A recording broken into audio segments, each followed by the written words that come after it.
네, 여러분 안녕하세요. 하나님의 마음을 시원케 해드리고 싶은 냉수묵상 최성호 목사입니다. 반갑습니다. 여러분, 돌아오는 주간이 고난주간입니다. 여러분은 고난주간을 어떻게 준비하고 계십니까? 안타까운 것은 우리는 이 고난주간을 기념하는 것에 의미를 두고 살아갈 때가 있습니다. 어떻게 하면 우리는 이 고난주간을 조금 더 의미 있는 시간으로 채울 수 있을까요? 그래서 오늘 여러분과 함께 고난주간을 의미 있게 보내는 방법, 고난주간을 의미 있게 보내는 방법에 대해 함께 나눠보려고 합니다. 고난주간 우리가 가장 먼저 해야 할 것은 예수님의 고난의 이유를 묻고 생각해 보는 것입니다. 예수님의 십자가 사건이 남의 이야기가 되지 않고 나의 이야기가 되는 것은 십자가 고난이 내 것이었음을 깨닫게 될 때에만 가능한 일입니다. 여러분, 우리는 절대로 괜찮은 사람이 아닙니다. 우리의 정체성은 괜찮은 사람이 아니라 십자가의 사건으로 인하여 괜찮아진 사람인 것을 잊지 말아야 합니다. 고난주간 나는 어떤 사람인지, 내 안에 여전히 남아있는 죄인된 모습이 무엇인지 발견할 수 있어야 하고, 우리는 하나님 앞에 회개하는 시간을 가져야 합니다. 그렇게 내 죄의 모습으로 인하여서 예수님이 십자가를 지셨다라는 것을 깨닫고, 또 여전히 내 안에 남아있는 그 죄인의 모습을 충분히 회개할 때에만 우리는 이 고난주간의 의미를 충분히 누릴 수 있을 것입니다. 십자가를 지셨던 예수님의 마음은 어떤 마음이었을까요? 두려움, 담대함?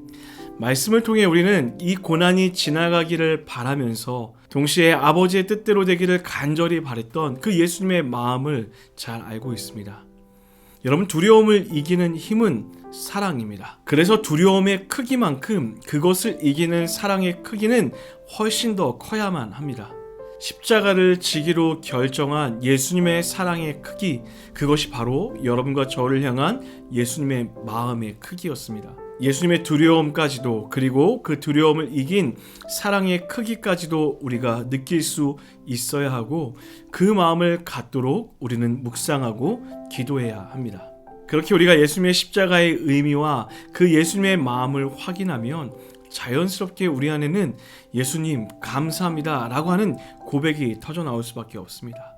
그리고 이 감사는 단순한 감사가 아니라 어찌할 수 없을 정도의 큰 감격의 고백, 감격의 감사가 되어야 할 것입니다. 우리는 하나님께 너무 인색할 때가 많습니다. 사랑하는 아내, 남자친구, 여자친구, 내가 좋아하는 연예인을 위해서는 온갖 고백과 선물, 내 마음을 드리기를 아까워하지 않으면서도 정작 나에게 생명을 주신, 나를 살려주신 예수님을 향해 감사와 감격의 고백을 드릴 때는 그렇게 인색할 수가 없습니다. 그 의미와 마음을 깨달았다면, 그 십자가의 사랑에 감격하고 감사하다면 우리가 할 수 있는 다양하지만 최선의 방법으로 그 마음을 표현할 수 있어야 합니다. 사랑하는 여러분, 기억하십시오. 하나님은 사랑하는 자녀의 고백을 누구보다 기쁘게 받으십니다.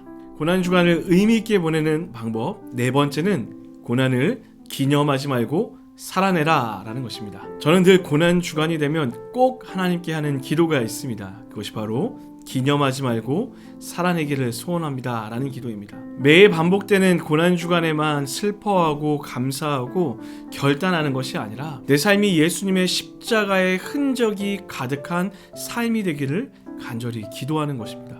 고난주간을 보내는 그리스도인의 기도는 예수님을 기념하는 삶이 아니라 살아나는 삶을 살기를 원합니다 라고 우리는 그렇게 기도할 수 있어야 합니다. 나는 어떻게 예수의 흔적을 가진 자로 살아갈 것인가? 주님이 원하시는 삶은 무엇인가? 주님이 진짜 기뻐하는 삶은 무엇인가? 묻고 듣고 생각하고, 그리고 살아내는 결단의 삶이 이어져야 하는 것입니다. 사랑하는 여러분, 고난주간을 통해 예수님의 고난에 아파하는 것에서 끝나는 것이 아니라 그 사랑의 깊이에 감격하여 기쁨으로 이제 예수의 흔적을 가진 자로 살아가기로 결정하는 이번 한 주 되기를 냉수묵상이 함께 기도하며 응원하도록 하겠습니다. 지금까지 하나님의 마음을 시원케 해드리고 싶은 냉수묵상 최성호 목사였습니다. 여러분 사랑하고 축복합니다. 다음에 또 만나요.